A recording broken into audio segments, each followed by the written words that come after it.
안녕하세요, 여러분. 드리쌤입니다. 본 채널은 R을 활용한 데이터 분석에 대하여 다루고 있습니다. 이번 영상에서는 연산자에 대해서 다루도록 하겠습니다. 연산자? 연산자란 무엇일까요? 연산? 어? 연산이란 또 그럼 무엇일까요? 네, 연산이란 어떤 프로그램에서 데이터를 처리하여 결과를 산출하는 것을 의미합니다. 이런 연산을 수행하기 위해 사용되는 기호들이 있는데요. 이런 기호들을 우리는 연산자라고 합니다. 잠깐 여기 수식을 한번 볼 건데요. 네, 여기는 3 더하기 4 등호 7이라는 수식이 있습니다. 여기에서 3과 4는 피연산자예요. 즉 처리되어야 하는 대상이고요. 등호 뒤에는 7이라는 연산의 결과가 있습니다. 자, 3과 4는 피연산되었는데요. 그 피연산된 건 누구에 의해서 피연산되었냐면 바로 플러스 기호에 의하여 연산 과정이 이루어졌다는 것입니다. 자, 여기서 우리는 플러스 기호를 연산자라고 부릅니다. 네, 이런 연산자는 굉장히 많습니다. 좀 전에 보시는 것과 같이 수학 계산을 해주는 산술 연산자가 있고요. 또 비교를 해주는 비교 연산자, 그리고 논리적인 true와 false 값을 출력해주는 논리 연산자, 총 이렇게 세 가지 연산자가 나와 있습니다.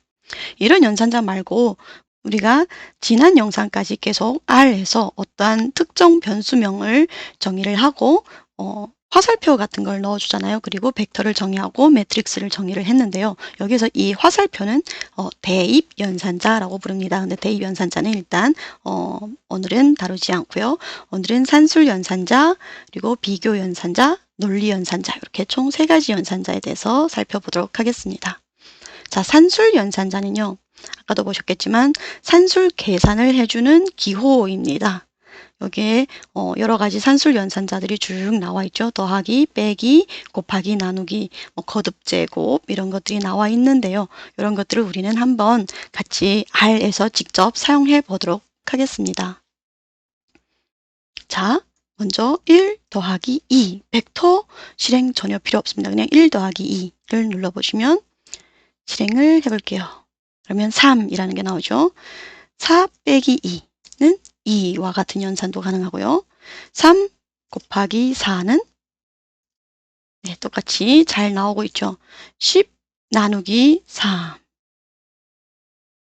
자, 거듭 제곱은 두 가지입니다. 이렇게 꺽쇠 표시로 표현을 해 주셔도 되고요. 아니면 곱하기 기호를 2번 사용을 하시면 네, 이 또한 여기 나와 있는 것 같이 거듭 제곱을 연산을 하실 수 있습니다. 즉 거듭 제곱의 연산자는 두 가지, 하나는 꺽쇠 표시로 되어 있는 거, 그리고 또 하나는 곱하기 기호를 2개 사용하시는 방법 두 가지가 있다라는 걸 기억해 두시면 좋겠고요.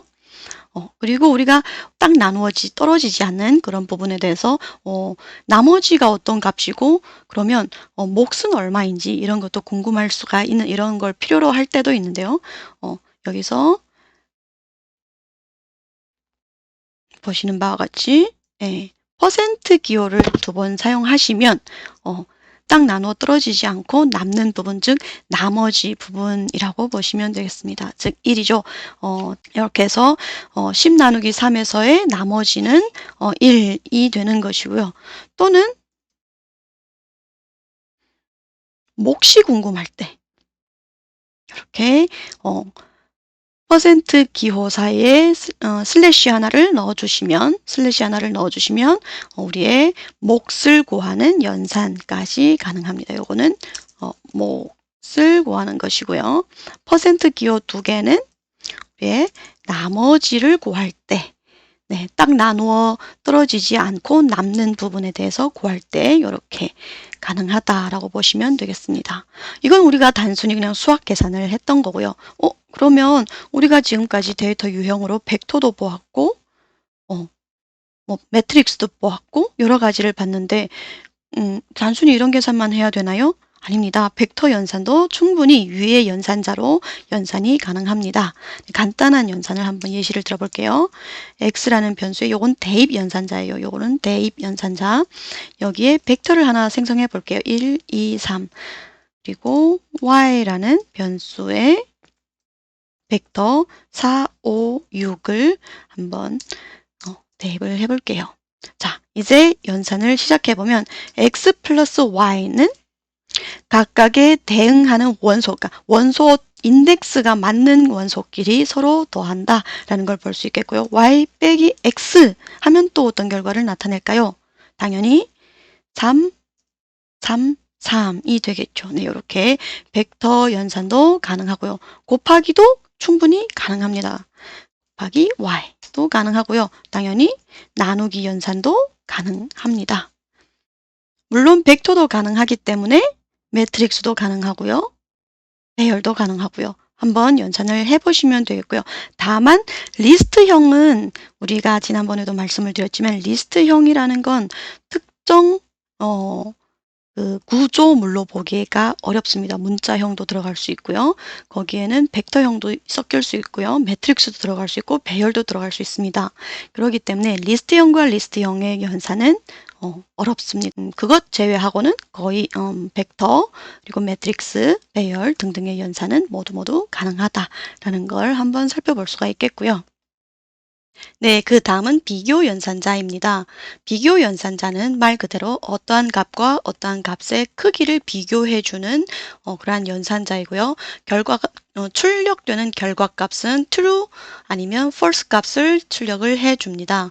예를 들어서 1과 2를 각각 다른 변수에 저장을 해두었고 이 두 값을 우리가 비교를 한다고 할 때 1은 2보다 크다라는 어떠한 비교 연산을 해주면 얘는 1은 2보다 작기 때문에 크다라는 연산은 당연히 false 값을 출력을 해줍니다. 네, 이를 우리 한번 같이 R에서 시연을 하면서 좀 더 익혀보도록 하겠습니다. 네, 먼저 우리가 비교할 대상의 숫자들을 한번 생성해 보도록 할게요. 여기에는 1, 2, 3이라는 값을 한번 넣어보고요. B에는 116이라는 값을 넣어볼게요. 그리고 C에는 C 116 012라는 값을 한번 넣어볼게요.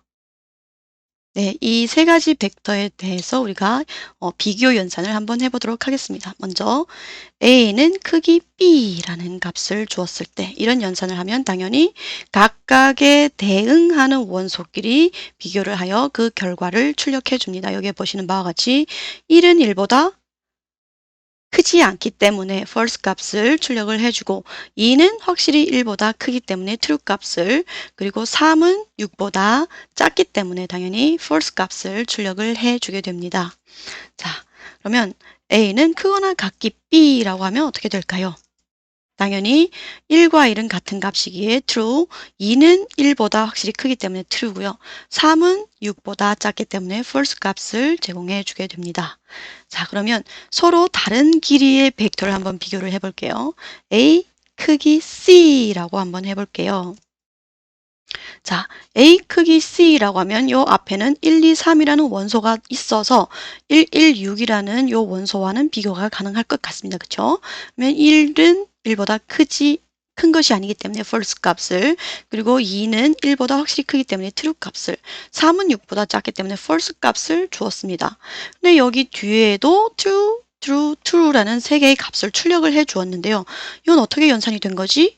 라고 싶겠지만 A가 지금은 원소의 길이가 C보다 작습니다. 다만 지금 A와 C를 보면 원소의 길이의 그 크기를 보면 C는 A의 배수로 존재합니다. 즉 A는 3개이고 C의 원소는 6개인 거죠. 즉 무슨 말이냐면 요 앞에 부분은 요 A와 비교가 가능하고요. 요 뒤에 3개는 어떻게 하지? 라고 궁금하실 수도 있겠지만 걱정되기도 하지만 실은 요렇게 배수로 존재하게 되면요. 입력된 A에 저장되는 이 벡터는 반복 출현하여 여기 뒤에 있는 원소와 비교가 됩니다. 즉 여기 1, 2, 3과 여기 1, 1, 6이 비교하고요. 벡터가 없는데 원소가 없는데 어떡하지? 라고 하지만 여기에 대응하는 요 원소가 반복적으로 출현하여 여기에서 1과 0이 비교되고 2와 1이 비교되고 3과 2가 비교되는 거죠. 즉 1은 0보다 큽니다. 그렇기 때문에 트루 값을 반환을 해주고 2는 확실히 1보다 큽니다. 그렇기 때문에 또 트루 값을 반환을 해주죠. 3은 2보다 큽니다. 그렇기 때문에 트루 값을 출력해 줍니다. 그런데 만약 여기에 길이가 다른 심지어 배수가 아닌 어떤 벡터가 존재하게 된다면요. 한번 비교를 해볼게요. 하면 이렇게 둘의 길이가 서로 다르다라고 얘기를 합니다. 즉 원소의 길이가 서로 같거나 아니면 배수일 때 연산은 모두 가능합니다. 반복 출현하면서 원소들이 반복적으로 나타나면서 연산은 가능하지만 이 길이가 서로 다르다. 즉 원소의 수가 서로 다르고 배수 관계가 아니다. 그러면 이렇게 오류가 출력이 됩니다. 이렇게 보실 수가 있겠고요. 또는 A는 크거나 같기 C라고 해도 똑같은 결과를 출력을 해주게 되는 것이고요. A는 B보다 작다라고 출력을 하게 되면 자 여기 보시는 바와 같이 1과 1은 같은 값이기 때문에 작은 값은 아닙니다. 그렇기 때문에 false 값을 2는 1보다 크죠. 그렇기 때문에 false 값을 3은 6보다 작기 때문에 true 값을 반환을 해주는 것이고 당연히 A와 C도 비교 가능합니다. 왜냐하면 둘은 서로 배수관계, 길이는 배수관계로 존재하기 때문에 충분히 비교 가능하고 이때 보면 1과 1은 같은 값이기 때문에 false 값 2와 2를 비교했더니 2가 훨씬 더 큽니다. 그렇기 때문에 false 값을 3과 6을 비교했더니 3은 6보다 작기 때문에 true 값을 반환을 해주고요. 1과 0을 비교했을 때 당연히 1이 더 크죠.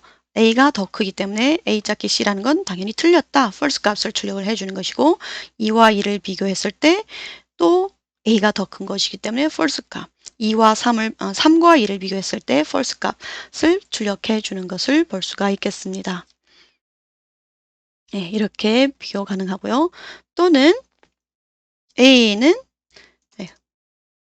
B와 같으냐 를 보면 1과 1은 같은 값이기 때문에 true 값이고요. 나머지 값들은 서로 다르기 때문에 false 값을 제공을 해줍니다. 자, A와 느낌표 등호라는 것이 있는데요. 요거는 같지 않다, 아니다의 의미를 갖고 있습니다. 그러면 당연히 1과 1은 같은 값이죠. A, not B예요. not B. 즉, 다 아니다. A와 B는 서로 같지 않다라는 뜻을 나타내기 때문에 1과 1은 같은 값입니다. 그렇기 때문에 false 값을 출력을 해주는 것이고 여기 원소를 보면 2와 1, 3과 6은 서로 다른 값이기 때문에 여기서 true 값을 반환을 해주는 걸 볼 수가 있겠습니다. 네, 이게 비교 연산자입니다. 네, 그 다음은 논리연산자인데요. 논리연산자는 두 개의 논리값을 연산하여 참 또는 거짓의 결과로 얻는 그런 연산자입니다. 당연히 true나 false 값을 반환을 해준다는 뜻이고요. 여기에 보시는 바와 같이 논리합, 논리곱, 논리부정, 그리고 진위 여부라는 세 개의 논리연산이 가능한데요. 논리연산이라는 건 우리가 집합이라고 생각을 해 보실 수가 있습니다. A에도 속해 있고 B에도 속해 있다. 그러면 논리합으로 볼 수 있고요. 논리곱은 A와 B의 공통 부분이 있느냐 라는 걸 보는 것입니다. 만약 공통 부분이 있으면 그 공통된 부분에 속한 거는 true 값을 반환을 해주겠지만 만약 A와 B의 서로 독립적인 관계다. 서로 교집합이 없다.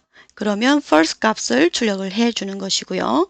네, 진위 여부는 어떠한 값이 입력되어 있는 값에 A라는 변수에 바나나라는 어떠한 값이 입력이 되어 있는데 바나나이냐? 라고 질문을 했을 때 바나나이면 바나나 맞다 그러면 true 값을 제공을 해주고 A라는 과일이라는 그 분류 안에 사과, 바나나가 있는데 여기에 키위가 있냐라고 물어보면 당연히 false 값을 출력해주는 것을 볼 수가 있겠습니다.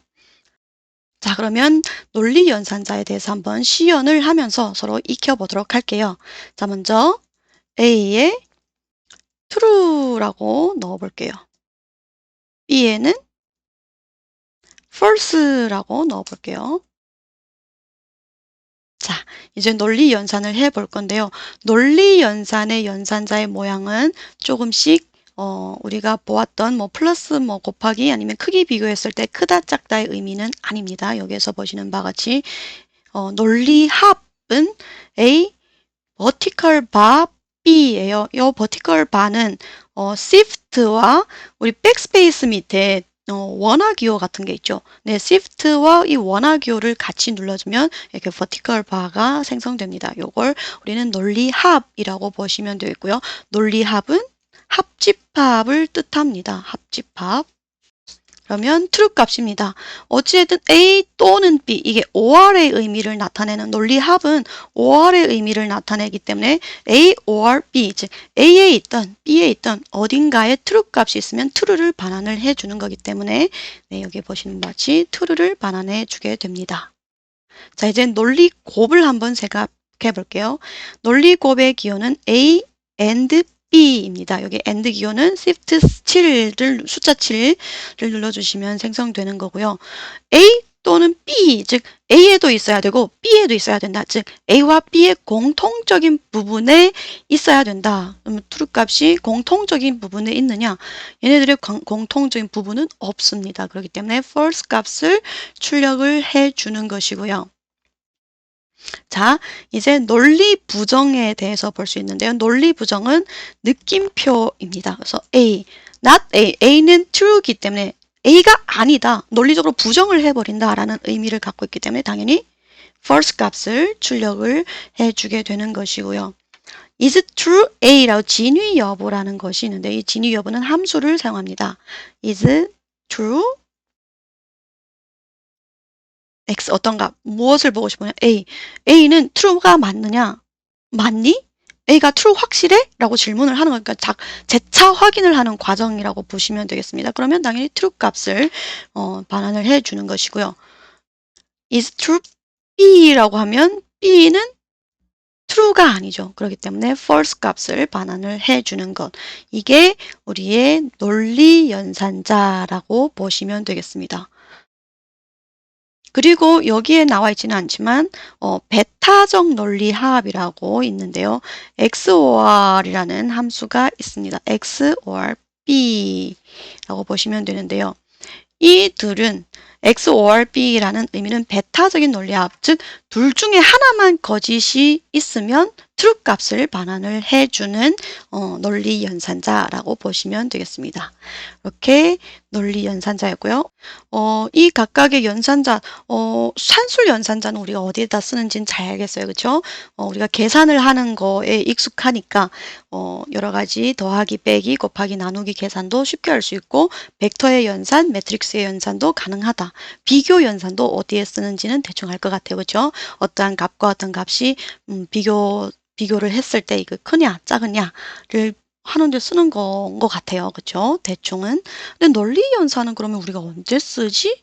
이런 걸 왜 하지? is it true A? 이런 게 왜 필요하지? 라고 생각을 하시는데 우리가 분류를 할 때 간단한 예시를 들면 카테고리에 과일들을 입력을 해놓고 그 과일 속에 사과가 있니? 라는 질문을 하고 싶어요. 근데 그걸 제가 다 일일이 그 데이터, 제가 생성한 그 과일이라는 그 종류의 데이터를 하나하나 찾을 수는 없어요. 너무너무 복잡죠. 이럴 때 시간을 아끼기 위해서 내가 진짜 과연 이 과일이라는 종류의 사과를 넣어놨던지 기억이 안 날 때 이런 논리 연산자 뭐 이런 걸 사용을 해서 여기에 이런 값들이 있는 거니? 라고 확인을 해줘 라고 명령을 넣어주면 내가 반환을 해주는 이런 것에 많이 사용되기도 하죠. 네, 여기까지가 오늘 준비한 전부의 내용이고요. 어떻나요? 어렵지 않죠? 지금 당장 우리가 실전 어떠한 예시를 가져가지 않아서 조금 개념이 모호하실 수는 있겠지만 오늘은 그저 이러한 연산이 가능하다. 그리고 이러한 연산자가 있구나 정도를 기억해 두시면 좋겠습니다. 이 정도면 그렇게 어려운 거 아니죠? 네, 조금은 쉬운 부분이었다고 믿고 앞으로도 최대한 쉽고 간결하게 준비해 보도록 하겠습니다. 네, 오늘도 영상을 시청해 주셔서 감사드리며 좋아요와 구독 부탁드립니다. 감사합니다.